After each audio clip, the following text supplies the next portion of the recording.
Now, the reality is, let me tell you something about imposter syndrome, because a lot of people think imposter syndrome, they walk into a room and they get triggered because they feel like they're an imposter. Who's ever felt imposter syndrome before? You've ever felt like, why am I in this room? Who am I talking to? I don't even know. But the crazy thing is, one thing I've learned about imposter syndrome is actually there to expose you of where God wants to take you. And it's your fear that's stopping you from making you feel like you're worthy. But a lot of the times when you're in a certain room, it's because of the fact that you deserve to be there and you belong to be there. And I've actually found that it's only until you hear certain things, you'll know that it's possible. I'm going to tell you about another mentor of mine who's an amazing, phenomenal man. His name is Renee. I met Renee at the age of 21. And prior to Renee, I had not made probably more than £300 per talk. So I remember telling Renee, I'm making £300 per talk, and he was saying to me, how much do you want to make? I said, I had a conversation with my friend, and he said that I can start getting paid 3K per talk. And in my head, when I was repeating it to him, I thought, 3K per talk, Hayley, you ain't got no degree, you're from ends, single parent. I started listing all the reasons as to why I'm not worthy to get paid for that amount. And he comes and says to me, oh, no worries, I can teach you how you could get the 3K talk. So I'm being mentored by him. I'm actually now working for him. And it's so beautiful that, Jackson shared something about being of service to the world. I will always come and say, where I am is not because of how tall I stood or how much I boasted. It's because of the people that I served. It was only a matter of time that I was going to start making six figures because I started serving six-figure people. Every single mentor that I've had, I can come and tell you, every single mentor I've had, I've worked for them. Every mentor from the age of 15. Every mentor. I've worked for every single person that has mentored me. I have served them. I've even looked after their kids. I've even done their admin or their social media, because there is something that is so spiritual about honor. There is something that is so spiritual, whether you are Christian or not. The crazy thing is that if oxygen left the room right now, even though we can't see it, it's there. And the reality is there's certain laws that are governing this world. Even though you can't see it, it's happening. Because if I jump, I'm going to fall down. Why? Because gravity. But you guys can't see gravity. Please put your hand up if you've ever seen gravity. Put your hand up, because it's impossible. Gravity is not a thing. It's not something you can hold, but you know it's there. And the reality is there's certain laws and certain principles that are governing this world that allow you to thrive. And one of the things that I've learned is the power of service. And this is what I find is a problem for this generation, is because people want to arrive at a destination, but they don't want to serve on the way there. So it's easy for me to go into a room and be advocated for. Why? Because somebody in that room has said, but she served me. But she did this for me and she did that for me.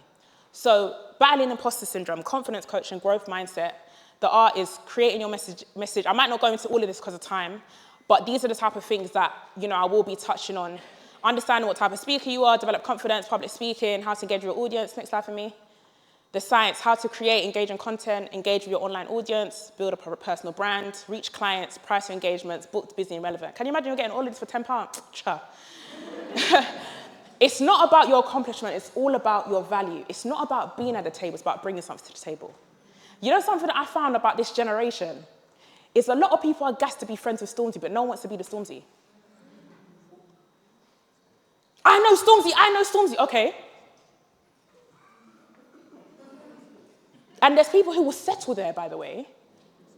You'll be so happy to be, hey, you're a celebrity, you're even there. Hey, come to that snap. Come, be for real. Like, be somebody of substance that when you are snapping, people want to get into your snap.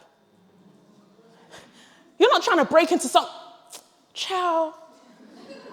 Like, I remember there was a time when someone came and said, like, you walk like you own the room. I was like, do you know who my dad is? Like, do you know the God that I serve? It's impossible for me not to walk with a certain demeanor. And even if you don't believe in God, trust me, I do. And that's why I walk the way I walk.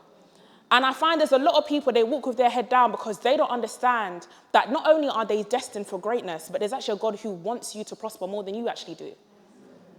And when you believe in that and you see that, you will stop doubting everything that you have been seeing in dreams.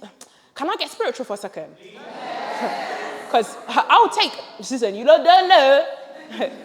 Listen, I was having dreams when I was 15, didn't know Christ, didn't know Jesus.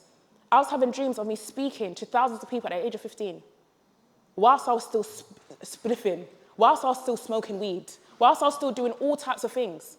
I had a dream every single day for 2 months. Every day for 2 months. I'm speaking on stages, speaking to thousands. I'll be waking up, and sometimes I'll even be high when I'm thinking about it. I'm thinking,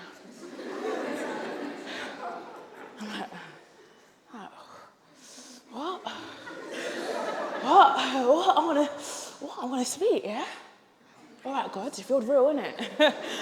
Like a nitty. Anyways, I'm not judging you if you actually know. Put the weed down. Don't do drugs. Right. But it's one of those things that I was getting shown something way beyond my thinking, my capability, my comprehension. And the crazy thing is, even if you believe in God or don't believe in God, there's a God that will still show you your destiny, even if you don't believe in it. Because have you guys ever been in a room where there's tension and you just know as soon as you walk into the room, something's happened? That's how you know you are a being that is so much beyond your human experience. I always say you are a spiritual being having a human experience, not a human being having a spiritual experience. And why do I share these type of things? Because speaking is so much more than getting on stage. Speaking is speaking into people's destiny. It's speaking into where they're going. It's speaking into their circumstance. I'm sharing this and I'm stirring you up to let you know where you can go. Because as I said, with Renee, it's only until I was studying Renee and following Renee, and there was a time when I was in his office. I have to get down for this. I was in his office, and imagine I'm coming across an invoice that he's got. Can you imagine? I'm seeing him get paid 65K for a talk. You know that's a mortgage. You know that's a mortgage. It's a mortgage. And I'm here crying about £300. I'm telling you, the way that day, I said, cha, or more in this life. Or more in this life. 65K for a talk. I said, okay, God, you've shifted my perspective. You've shown me what is possible. And now what happened is I genuinely believe that a door opened for me to actually now start getting paid thousands because I saw that it was possible. I always come and say, if you give me, who's got I'm sorry.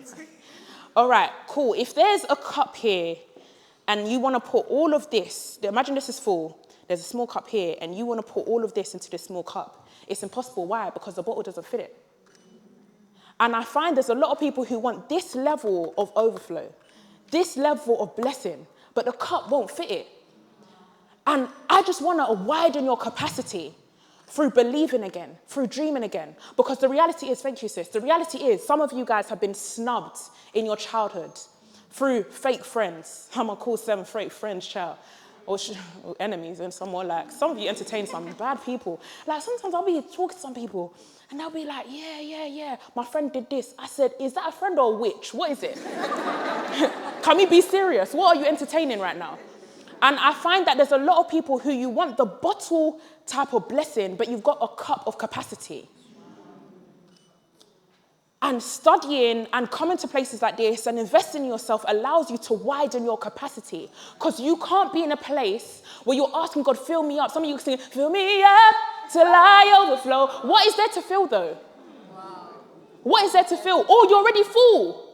Because the crazy thing is that your plate is too small for what God wants to bring to you. And the crazy thing is that some of you guys are walking in blessings and things that you've been praying for 5 years. And now you're starting to cuss God because you're overwhelmed. That same job you once fasted for and prayed for, you're overwhelmed. God, the boss you gave me, he's a loser. I'm stressed. Because I found there was a time when I was so overwhelmed, about a few months ago, I was so overwhelmed by the fact that I had 2 talks in one day. I had a talk in Cornwall and then I had to go up to Manchester the same day. So I had to get a plane from Cornwall all the way to Manchester to do 2 talks in one day. And I remember I was crying. And I live in Essex now, so I'm 100% sure they probably saw a black girl crying in the train station and said, hey, what's going on here? Why is she crying like that? You know? And I remember crying, bawling my eyes out and stuff. And I remember literally just saying, God, I'm so overwhelmed, I'm so overwhelmed. And he came and said to me, but there was a time when you cried that you was hungry, but now you're saying there's too much on your plate. Whew. Some of you guys came and said, I have not come to church in 5 years. Hayley, you set me up. What am I doing here? I hate church. But the reality is, if you wanted to come and learn from Hayley Melinda, I have to talk about the God of Hayley Melinda. You think I got to where I am without God? No way. And people come and ask me, how do you speak to them big organizations and you're a Christian? And I get so upset when I hear these conversations. Because would you ever go to an Arabic and say, how comes how do you speak Arabic when you're in an English country? It's in your DNA. It's my language. It's my language.